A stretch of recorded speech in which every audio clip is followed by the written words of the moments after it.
शुभम आप सभी का स्वागत करता हूं आपके अपने यूट्यूब चैनल शुभम क्लासेस 2.0 में। आज की क्लास बीएसएफ कांस्टेबल ट्रेड्समैन के लिए होने वाली है। करके आपके 20 प्रश्न आएंगे एचसीआर वाले एग्जाम में, तो क्योंकि जीके का सेक्शन है तो आप लोग इस क्लास को देख सकते हैं भाई, है ना। फिलहाल हमारा जो मेनली फोकस है वो बीएसएफ कांस्टेबल ट्रेड्समैन की जो वैकेंसी निकली है नेक्स्ट मंथ, जिसके अंदर आपके टोटल जीके के 25 क्वेश्चन आने वाले हैं मेरे भाई, ठीक है। और जो एसएससी जीडी की भी तैयारी कर रहे हैं ना, वो भी हमारी इस क्लास को जरूर देखिएगा। यहाँ पर आपको एसएससी जीडी के भी 20 क्वेश्चन जीके के पूछे जाएंगे। और यहाँ पर ना मैंने ना ये प्रीवियस ईयर के प्रश्न लिए हैं। जो डिफेंस एग्जाम होता है भाई, डिफेंस एग्जाम जिसमें CRPF, BSF, ITBP, SSC GD, defence exam के आज के हम जीके के इंपॉर्टेंट क्वेश्चन डिस्कस करेंगे। और मैंने वही लेवल लिया है जो कि आपके बीएसएफ ट्रेड्समैन के एग्जाम में पूछा जाएगा। और साथ में एसएससी जीडी वाले इस क्लास को टेस्ट लगाइएगा साहब। पिछली क्लास में आप सभी का रिस्पॉन्स बहुत अच्छा था, तो हम अब कोशिश करेंगे कि आपकी ये क्लास डेली हो सके, ठीक है। तो चलिए अपनी क्लास को स्टार्ट करते हैं। और आगे बढ़ने से पहले देखो भाई 25% आएंगे क्योंकि आपके पास 25% पूछे जाएंगे। ये पिछली क्लास में मैंने होमवर्क का प्रश्न दिया था कि संविधान के किस संशोधन में मतदान की आयु 21 से घटाकर 18 वर्ष की गई। कॉमर्स स्टूडेंट्स फ्रस्ट्रेटिंग लगता है ना, 3 साल की मेहनत के बाद 2 से 3 लाख की जॉब मिलती है। एक्चुअली प्रॉब्लम संशोधन में मतदान की आयु 21 से घटाकर 18 वर्ष की गई। तो आप सभी का ना बिल्कुल राइट आंसर आया था भाई। यहाँ पर 61वें संविधान संशोधन 1989 के तहत वोट डालने की जो आयु है वो 21 वर्ष से घटाकर 18 वर्ष की गई है, ठीक है। चलो भाई आज की क्लास में बढ़ते हैं और पहला प्रश्न देखिएगा स्क्रीन पर। भारतीय संविधान के किस अनुच्छेद में संवैधानिक उपचारों के अधिकार का वर्णन है? बहुत ही महत्वपूर्ण। ये जो संवैधानिक उपचार है ना, इनको B.R. अम्बेडकर जी ने, भीमराव अंबेडकर जी ने संविधान के हृदय और आत्मा कहा था। प्रश्न एग्जाम में यह भी आता है कि भीमराव अंबेडकर जी ने किसे संविधान के हृदय और आत्मा कहा है? तो आप कहेंगे गुरुजी संवैधानिक उपचारों का अधिकार। क्लियर है। अब इससे ना 2 प्रश्न बनते हैं कि ये किस अनुच्छेद में है। आप कहोगे सर जी अनुच्छेद 32 में है। आपका ऑप्शन यहाँ पर सी बिल्कुल करेक्ट है जी। अब याद रखना ये जो अनुच्छेद 18 है ना, ये भी मोस्ट इंपॉर्टेंट है और हमेशा एग्जाम में ये पूछा जाता रहा है। अनुच्छेद 18 क्या होता है? इसको हम लोग कहते हैं जी उपाधियों का अंत। इसका अर्थ है उपाधियों का अंत। क्लियर है। अनुच्छेद 17 तो और ज्यादा इंपॉर्टेंट है, छुआछूत का अंत, जिसे हम लोग डेफिनेशन भाषा में अस्पृश्यता का अंत कहा जाता है साहब। क्या कहते हैं इसे? अस्पृश्यता का अंत इसे कहते हैं जी, है ना। अनुच्छेद 44 कहता है जी समान नागरिक संहिता। ये जितने भी आर्टिकल्स मैं आपको बता रहा हूं ना, ये एग्जाम में आने वाले प्रश्न है। यहां से प्रश्न एग्जाम में हमेशा बनते हैं जी, ठीक है। और आप लोग लास्ट तक टेस्ट लगाएंगे 25 प्रश्न में आपके कितने प्रश्न राइट हो रहे हैं। आगे बढ़ते हैं क्वेश्चन नंबर 2 पर। पेनाल्टी कॉर्नर शब्द निम्नलिखित में से किस खेल से संबंधित है जी? देखो एग्जाम हुआ था सीआरपीएफ ट्रेड्समैन 2024 में, ठीक है। 2024 में जुलाई में हुआ था। इसमें यह प्रश्न पूछा गया है। और अगर मैं बात करूं एसएससी जीडी की, तो एसएससी जीडी के तो पता नहीं ये कितने एग्जाम्स में पूछा जा चुका है, समझ रहे हैं बात को। और एसएससी के भी बहुत एग्जाम में आया है। पिछली बार तो आर्मी के भी एग्जाम में आया था, आर्मी जीडी वाले 2024 में जो एग्जाम हुआ था। देखो साहब पेनाल्टी कॉर्नर पर अगर आप सभी यहाँ पर हॉकी को आंसर दे रहे हैं, ऑप्शन डी आप लोग सही आंसर दे रहे हैं। एक और शब्द आता है जिसका नाम है जी पेनाल्टी किक। पेनाल्टी किक, अच्छा किक से मैं आपको डॉल्फिन किक भी बता सकता हूं कि अगर एग्जाम में आ जाए कि डॉल्फिन किक, ये तो मैंने पेनाल्टी से पेनाल्टी किक लिया है और किक से मैंने डॉल्फिन किक भी ले लिया है, ठीक है। ये कंफ्यूजन रहती है टर्म और एग्जाम में प्रश्न गलत होने का चांस बनता है। आंसर मैच करेंगे क्या सभी ने यहाँ पर फुटबॉल अपने मन में सोचा है? पेनाल्टी किक का संबंध फुटबॉल से है और जो डॉल्फिन किक है इसका संबंध है जी तैराकी से यानी कि स्विमिंग से, ठीक है। जितने भी मैं आपको एक्स्ट्रा फैक्ट बताऊंगा ये अपने आप में एग्जाम में प्रश्न है, याद रखिएगा। आगे बढ़ते हैं। महमूद गजनवी ने भारत पर कितनी बार आक्रमण किया था जी? ये वो प्रश्न है जो हमेशा से एग्जाम में आते हैं। पूरे 25 प्रीवियस ईयर के प्रश्न डिस्कस कर रहे हैं। देखते हैं आपका लेवल कितना है। मैंने करंट अफेयर के भी 2 से 3 प्रश्न डाले हैं ताकि आपकी तैयारी और अच्छे से हो सके, है ना। जीके और करंट अफेयर का मिक्स कॉम्बो आपको मिल रहा है। अगर क्लास पे रिस्पांस तो अब आ रहा है, मैंने पहली क्लास पे रिस्पांस देखा है, बहुत अच्छा रिस्पांस आया है। इस पे भी ऐसे प्यार दिखाइएगा। हम क्लास को कंटिन्यू करने का प्रयास कर रहे हैं ताकि आपकी डेली क्लास लगे। कोशिश करूंगा कल जो है वो मैं आपकी एक रीजनिंग की क्लास डाल सकूं, ठीक है। महमूद गजनवी ने भारत पर टोटल 17 बार आक्रमण किया था। ऑप्शन आपका सी करेक्ट है। सभी ने आंसर ऑप्शन सी दिया है।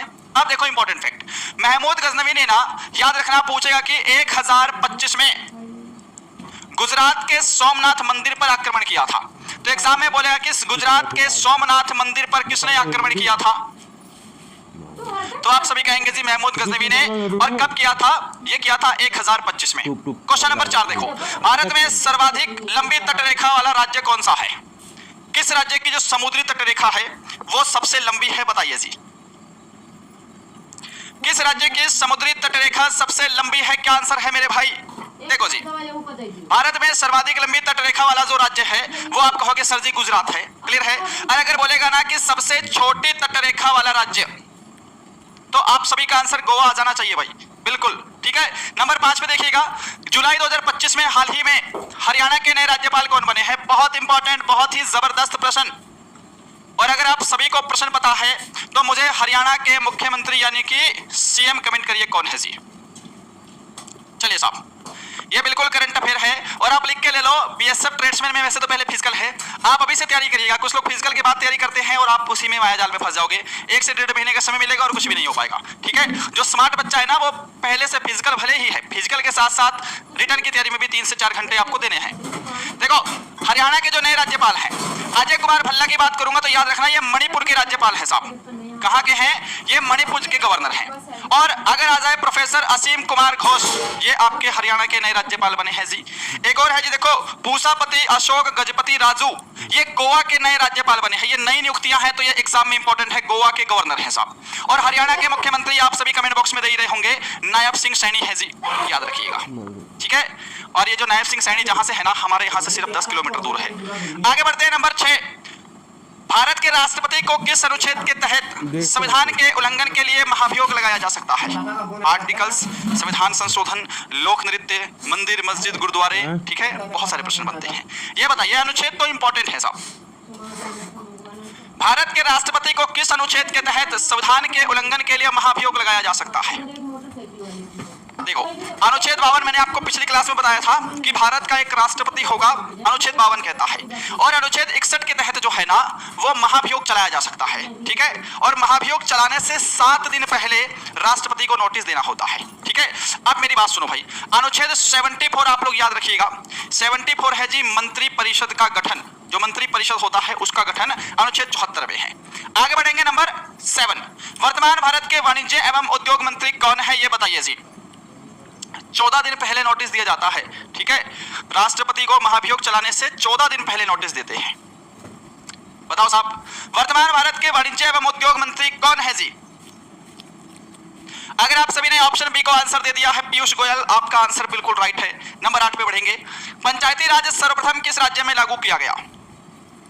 देखो जी, जो भी प्रश्न पढ़िएगा उसकी थोड़ी डिटेल से पढ़िएगा, क्योंकि अगर ये वाला प्रश्न पिछली बार डिफेंस के एग्जाम में आया है तो इससे रिलेटेड और भी तो प्रश्न आ सकते हैं, वो आपको सारे करने हैं। कभी इसी को पढ़ के रट के चले जाओ, इससे दूसरा प्रश्न बन जाएगा तो आपकी गाड़ी फंस जाएगी। जैसे कि मैं आपसे ना यहाँ पर 4 प्रश्न पूछ रहा हूँ, आप लोग जल्दी जल्दी आंसर देना। अगर मैं आपसे सिंपल ये पूछ लूँ कि पंचायती राज दिवस कब मनाते हैं, आप सभी क्या इसका आंसर दे पा रहे होंगे? ठीक है जी। इसके अलावा जो पंचायती राज है, मैं इसको ऐसे कोमा करके लिख देता हूँ, पंचायती राज, ठीक है जी, ये किस अनुसूची में है? पंचायती राज का वर्णन संविधान की किस अनुसूची में है? और पंचायती राज व्यवस्था का वर्णन संविधान के किस भाग में है? ठीक है साहब, किस भाग में है? और जो पंचायती राज व्यवस्था है, मैं आप शॉर्टकट में लिखूंगा, आप लोग चाहे तो पूरा लिख लीजिएगा, ठीक है ना। ये किस संशोधन के तहत इसको लागू किया गया? किस संशोधन के तहत? ये 4 चीजें आपको भैया 100 की 100% पता होनी चाहिए।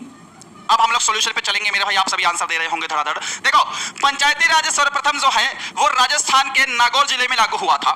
यहां से आप लोग याद रखिएगा, डेट थी 2 अक्टूबर, जिस दिन गांधी जी का जन्म हुआ था। 2 अक्टूबर 1959 को राजस्थान के नागौर जिले में यह पंचायती राज व्यवस्था लागू की गई थी। चीजें क्लियर हैं? अब देखो जी, पंचायती राज दिवस कब मनाया जाता है? आप कहोगे सर जी 24 अप्रैल को, राइट। किस अनुसूची के तहत? तो 11वीं अनुसूची। भाग कौन सा? भाग 9वां। और किस संशोधन के तहत? ये मोस्ट इंपॉर्टेंट है, आप कहोगे 73वां संविधान संशोधन अधिनियम 1992 के तहत इसे लागू किया गया। बात सभी को समझ में आ गई है? चलिए जी, क्वेश्चन नंबर 9 देखिएगा, इनमें से राजस्थान का लोक नृत्य कौन सा है जी? यक्षगान, लावणी, बाउल, कालबेलिया। राजस्थान का लोक नृत्य बताइए साहब जल्दी से, सॉल्यूशन पे पढ़ रहे हैं। देखो यक्षगान की बात करेगा तो आप कहेंगे यक्षगान तो सर कर्नाटक का लोक नृत्य है। लावणी कहाँ का है? तो लावणी महाराष्ट्र का है। क्लियर है? बाउल कहाँ का है? तो बाउल जो है वो वेस्ट बंगाल का नृत्य है जी। और कालबेलिया की बात करेंगे तो ऑप्शन डी आपका राइट हो जाएगा, कालबेलिया राजस्थान का लोक नृत्य है। अब देखो साहब, एग्जाम में ना एसएससी जीडी में तो ये प्रश्न कई बार आया है, बीएसएफ में भी इस बार क्या पता आ जाए। कालबेलिया नृत्य कौन करती है? तो याद रखना एक डांसर है जिनका नाम है जी गुलाबो सपेरा। गुलाबो सपेरा कौन सा नृत्य करती है? तो कालबेलिया नृत्य करती है। जैसे मैंने आपको पिछली क्लास में बताया था कि तीजन बाई कौन सा नृत्य करती है? तो पंडवानी नृत्य करती है। ठीक है, आगे बढ़ रहे हैं जी। पुस्तक एस अगेंस्ट ऑड्स किसकी आत्मकथा है? इस पे मैं स्टार कर दे रहा हूं, ये ना वेरी वेरी इंपॉर्टेंट है मेरे भाई। Biographies the test of my life Yuvraj Singh, unbreakable Mary Kom, ace against odds Sania Mirza, बोल रहे हो, how I play golf Tiger Woods. बहुत सारी बायोग्राफी है जो एग्जाम में बहुत बार आ रही है। चलो देखो, एस अगेंस्ट ऑड्स जो है वो सानिया मिर्जा की बायोग्राफी है। मैरी कॉम का भी याद रखना, अनब्रेकेबल। अनब्रेकेबल जो है वो किसकी पुस्तक है, किसकी बायोग्राफी है? तो आप कहेंगे जी एमसी मैरी कॉम की है। नंबर 11, राष्ट्रीय एकता दिवस किस तिथि को मनाया जाता है? मैं एक छोटा सा प्रश्न और ऐड कर दूं कि राष्ट्रीय एकता दिवस जो है वो किनके जन्म दिवस पर मनाते हैं? क्या आंसर देंगे? एक बार आंसर जल्दी जल्दी कर दो भाई। देखिए साहब, राष्ट्रीय एकता दिवस जो है ना ये आपका 31 अक्टूबर को मनाया जाता है। और याद रखना जी ये सरदार पटेल जी की जयंती पर मनाते हैं जी। सरदार वल्लभ भाई पटेल जी की जयंती पर यह दिवस मनाया जाता है। इतनी चीजें याद रखिएगा जो मैं बता रहा हूं। फिलहाल आप लोग टेस्ट लगाओ, प्रीवियस ईयर का एंजॉय करो, देखो आपका स्कोर कितना बन रहा है। रिस्पांस आपका अच्छा आ रहा है, ऐसे अच्छा आएगा तो क्लासेस बिल्कुल कंटिन्यू रेगुलर हो जाएंगी सभी सब्जेक्ट की। नदी और इसकी सहायक नदियों के निम्नलिखित जोड़ियों में से कौन सा सुमेलित नहीं है? ठीक है, यानी कि नदियां दे रखी हैं और साथ में सहायक नदियां हैं जी। इनमें से कौन सी एक उसकी सहायक नदी नहीं है? कौन सा जोड़ा गलत है बताइए। हाँ जी साहब, यमुना की सहायक नदी बेतवा बिल्कुल सही है। बेतवा नदी यमुना की सहायक नदी है। ब्रह्मपुत्र की तीस्ता, दिबांग ये सभी सहायक नदियां हैं। गंगा की सहायक नदी तो यमुना है, बिल्कुल क्लियर है। यमुना जो है गंगा की सबसे लंबी सहायक नदी है और यमुना पूरे भारत की सबसे लंबी सहायक नदी है, इसीलिए यमुना नदी को खुला नाला कहते हैं। यमुना नदी को कालिंदी भी कहा गया है। जबकि कृष्णा की सतलुज सहायक नदी नहीं है। हमारा ऑप्शन डी करेक्ट है, ये जो जोड़ा है ये गलत है। क्लियर है, सभी ने सही आंसर दिया होगा। ये देखो 2011 की जनगणना हर एग्जाम का फेवरेट टॉपिक। जनगणना 2011 के अनुसार बिहार राज्य की कुल साक्षरता दर कितनी है जी? Literacy rate. और अगर मैं बोल दूं जनगणना 2011 के अनुसार, मुझे आप लोग बताओ भारत की साक्षरता दर कितनी है जी? भारत की साक्षरता दर कितनी है साहब? कमेंट करिए एक बार जल्दी से जी। चलो भाई सॉल्यूशन पर चलते हैं। देखो जनगणना 2011 के अनुसार बिहार की ही साक्षरता दर क्यों पूछा है आपसे? क्योंकि बिहार की साक्षरता दर पूरे भारत में सबसे कम थी और वो कितनी थी? 61.80%। ठीक है ना। अगर बोलेगा बिहार में कितने पुरुष साक्षर हैं, पुरुष कितने साक्षर हैं बिहार में, तो आप लोग ये याद रखना जी 71.20%। और अगर बोलेगा कि बिहार में 2011 की जनगणना के अनुसार कितनी महिलाएं साक्षर हैं, बिहार की बात कर रहा हूं, तो आप कहेंगे जी 51.50%। ठीक है। भारत की साक्षरता दर 74.04% है जी, याद रखिएगा। भारत में पुरुष साक्षरता दर 82.14%, भारत में महिला साक्षरता दर 65.46%। ठीक है, आगे बढ़ेंगे अगले प्रश्न पर। क्वेश्चन नंबर 14, भारत कितने देशों के साथ अपनी भूमि सीमाएं साझा करता है, ये बता दो। भारत कितने देशों के साथ अपनी भूमि सीमाएं साझा करता है? देखो जलीय देश दो देश हैं, श्रीलंका और मालदीव। समुद्री सीमा दो देशों के साथ साझा करता है, श्रीलंका और मालदीव। और भूमि जो सीमाएं हैं वो टोटल 7 देशों के साथ साझा करता है। ठीक है, नंबर 15 देखिएगा जी। अच्छा, यह है युद्ध अभ्यास। आर्मी के एग्जाम में, एसएससी के एग्जाम में, सीआरपीएफ ट्रेड्समैन में कई बार आया है। अब बीएसएफ ट्रेड्समैन की बारी है। 17वां नोमैटिक एलिफेंट अभ्यास 2025 भारत और देश के बीच आयोजित हुआ है, बताओ।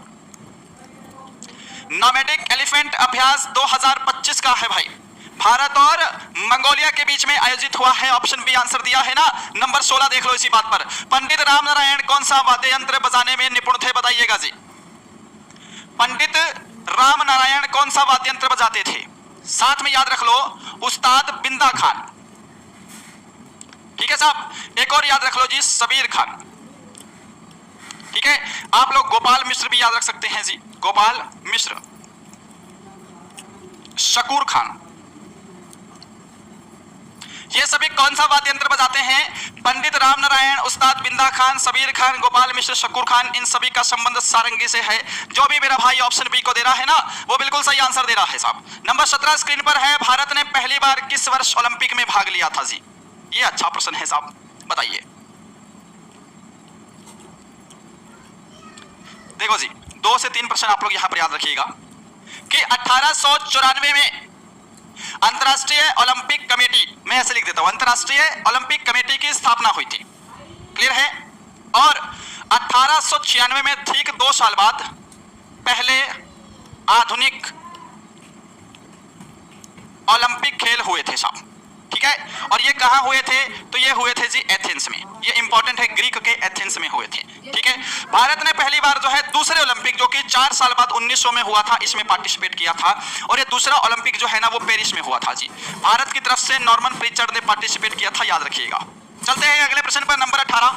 अजंता और एलोरा की गुफाएं भारत के किस राज्य में स्थित हैं? ये तो आसान सा प्रश्न है, अब इसको तो गड़बड़ आप लोग किसी कीमत पे नहीं कर सकते हैं।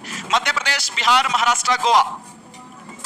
देखो जी, अजंता और एलोरा की गुफाएं महाराष्ट्र में है जी, महाराष्ट्र के औरंगाबाद में। अगला प्रश्न है, निम्नलिखित में से कौन सी मणिपुर की एक भारतीय मार्शल आर्ट है? ये प्रश्न को हल्के में नहीं लेना भाई, ये सीआरपीएफ ट्रेड्समैन 2023-24 में पूछा गया प्रश्न है। बताइए, एसएससी जीडी में तो कितनी बार आ गया होगा, आप खुद चेक कर लेना, गूगल सर्च करके, रेलवे में भी आया है। कौन सी मणिपुर की एक भारतीय मार्शल आर्ट है? देखो, मार्शल आर्ट जो शैली है, कलरी पट्टू जो है ना, मार्शल आर्ट शैली है, और ये केरल की है। ये कहाँ की है? ये केरल की है। थांगटा मणिपुर की है, ये आप लोग याद रखिएगा।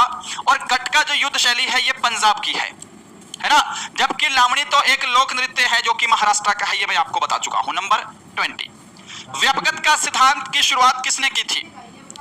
देखो, कुछ लोग ना व्यपगत के सिद्धांत से शायद ना समझ पाए, इसको इंग्लिश में डॉक्ट्रिन ऑफ लेम्स कहा जाता है। क्या कहते हैं? डॉक्ट्रिन ऑफ लेम्स कहते हैं। और व्यपगत के सिद्धांत का अन्य नाम जो है, इसको हड़प नीति भी कहा जाता है। क्या अब आप लोग कुछ बच्चे समझ पा रहे होंगे, है ना। लॉर्ड डलहौजी ने इसकी शुरुआत की थी, ऑप्शन आपका बी करेक्ट है जी। नेक्स्ट क्वेश्चन 21, भारतीय संविधान के किस अनुच्छेद के मुताबिक मंत्री परिषद सामूहिक रूप से लोकसभा के प्रति जवाबदेही होता है? अभी तक तो आप लोग ये प्रश्न पढ़ते आए थे जो पुराने हैं कि मंत्री परिषद सामूहिक रूप से किसके प्रति उत्तरदायी होता है, तो आप कहेंगे सर लोकसभा के प्रति उत्तरदायी होता है। अब ये किस अनुच्छेद में कहा गया है, इसका आपको जवाब देना है, बताइए। चले भाई, देखो, अनुच्छेद 75 के भाग 3 में कहा गया है कि मंत्री परिषद सामूहिक रूप से लोकसभा के प्रति उत्तरदायी होगी। ये ऐसा प्रश्न है भाई, बहुत ही शानदार, और हर एक इंडियन को पता होना चाहिए। भगत सिंह, राजगुरु और सुखदेव को डैश को लाहौर सेंट्रल जेल में फांसी दी गई, बताइए जी। क्या अर्ज किया है कि वर्दी की चाहत में तड़पते देखे हैं, कई मायूस दिल भी धड़कते देखे हैं। वर्दी की चाहत में तड़पते देखे हैं, कई मायूस दिल भी धड़कते देखे हैं, और खुद के लिए तो दुनिया जीती है साहब, मैंने कई आशिक वतन के लिए मरते देखे हैं। जय हिंद। चलो जी, देखो, 23 मार्च 1931 को भगत सिंह, राजगुरु और सुखदेव को लाहौर षड्यंत्र केस में फांसी दी गई थी, और इसी दिन इनकी पुण्यतिथि पर शहीद दिवस के रूप में मनाया जाता है। आगे देखिएगा, नंबर 23, गरीबी हटाओ का नारा किस पंचवर्षीय योजना में दिया गया है, ये बताइए। आप लोग मुझे ना इंस्टाग्राम पर भी फॉलो कर सकते हैं, लिंक आपको डिस्क्रिप्शन में मैं दे दूंगा, ठीक है। आप इंस्टाग्राम पर शुभम ई क्लासेस सर्च करेंगे तो भी आ जाएगा। गरीबी हटाओ का नारा किस पंचवर्षीय योजना में दिया गया है, क्या आंसर देंगे भाई? तो आपका आंसर होगा कि सर 5वीं पंचवर्षीय योजना, जो कि 1974 से लेकर के 78 तक चली थी, इसमें दिया गया है। आप कहोगे सर जी ये तो 5 साल की होनी चाहिए, 4 साल की है। तो एग्जाम में एक प्रश्न बनता है कि कौन सी पंचवर्षीय योजना को समय से पहले ही समाप्त कर दिया गया, तो 5वीं पंचवर्षीय योजना, ठीक है साहब। पहली पंचवर्षीय योजना आप कहोगे जी 1951 से लेकर के 1956 तक चली थी। दूसरी जो है जी वो 1956 से लेकर के 1961 तक चली थी। और तीसरी पंचवर्षीय योजना जो है ना वो 1961 से लेकर के 1966 तक चली थी। 1966 से 69 तक 3 साल का योजना अवकाश था। नंबर 24, आज का सेकंड लास्ट, पाटलिपुत्र नगर के संस्थापक कौन है जी? पाटलिपुत्र नगर की स्थापना किसने की है, जल्दी बताइए जी। और एक छोटा सा प्रश्न मैं आपको होमवर्क के लिए और दे देता हूं, आप मुझे यह भी बता देना कि आगरा शहर की स्थापना किसने की है साहब? आगरा शहर के संस्थापक फाउंडर कौन है जी? ठीक है, होमवर्क का प्रश्न है, आराम से आंसर दे दीजिएगा। देखो, अशोक की बात करेंगे तो अशोक ने ना श्रीनगर की स्थापना की थी, शहर श्रीनगर की स्थापना। और पाटलिपुत्र नगर की स्थापना उदय ने की है। क्या सभी ऑप्शन सी को दे रहे हैं आंसर? आज का लास्ट प्रश्न देख लो, एक प्रश्न होमवर्क के लिए भी देंगे आज फिर से, पर इसका आंसर दो पहले। अश्विनी पोनप्पा का संबंध किस खेल से है, जल्दी से एक बार बता दो भाई। गुड। अश्विनी पोनप्पा का संबंध किस खेल से है? अश्विनी पोनप्पा की बात कर ले, आपको पीवी सिंधु की बात कर ले, भैया जी पीवी सिंधु कौन सा खेल खेलती हैं, साइना नेहवाल कौन सा खेल खेलती हैं, लक्ष्य सेन वाला प्रश्न तो हमेशा से एग्जाम में आता रहा है। आपसे अगर किदाम्बी श्रीकांत जी के बारे में पूछ ले कि किदाम्बी श्रीकांत जो है ये कौन सा खेल खेलते हैं, इसके अलावा अगर आपसे बोल दे जी पारुपल्ली कश्यप जो है ये कौन सा खेल खेलती हैं, आप सभी का आंसर क्या होगा साहब? ठीक है, आप सभी का आंसर बैडमिंटन हो जाएगा। अगर आप सभी ऑप्शन सी को आंसर दे रहे हैं, आपका आंसर बिल्कुल करेक्ट है जी। ठीक है यार, फोन को साइलेंट करना पड़ता है। चलो क्लियर है साहब, 25 क्वेश्चन है। अब आज मुझे आप लोग जल्दी से बताएंगे आपको आज की क्लास कैसी लगी है, क्या हम इस क्लास को कंटिन्यू करें, और आगे भी मैं प्रैक्टिस सेट भी लेकर आने वाला हूं आपके एग्जाम के लिए। बस मैं ये कह रहा हूं जिनका फिजिकल है पहले, सबका फिजिकल है पहले, पर फिजिकल के साथ रिटर्न की तैयारी करेगा। फिजिकल के बाद आपको 1 से 1.5 महीने का समय मिलेगा, तैयारी नहीं हो पाएगी। सिलेक्शन उसी का होगा जो पहले से तैयारी करेगा। ठीक है, इसके अलावा याद रखना भी कोशिश करूंगा कल रीजनिंग की क्लास लेकर आऊं आपके लिए। ठीक है, हिंदी की भी क्लास करेंगे, मिक्स करते रहेंगे अपना साथ साथ, और खुद भी प्रैक्टिस करिएगा। अगर आप लोग चाहते हैं कि भैया इसकी तैयारी कैसे करनी है, कौन सी बुक फॉलो करनी है, आप लोग हमें सर बता दीजिएगा, तो मुझे आप लोग उसका भी कमेंट कर देना, मैं उसके लिए भी एक वीडियो लेकर आ जाऊंगा। ठीक है, फिलहाल यही था आज का सेशन। जरूर बताइएगा 25 में से कितने प्रश्न सही हुए हैं। होमवर्क है जी, प्रिंस ऑफ वेल्स कप किस खेल से संबंधित है? Hockey, cricket, football, golf? इसका आंसर आप सभी मेरे फौजी भाई कमेंट बॉक्स में जरूर देंगे जी। इतना प्यार और सपोर्ट देने के लिए आपका दिल से धन्यवाद। शेयर जरूर करिएगा। आप सभी को जय हिंद, जय Bharat. Thank you so much.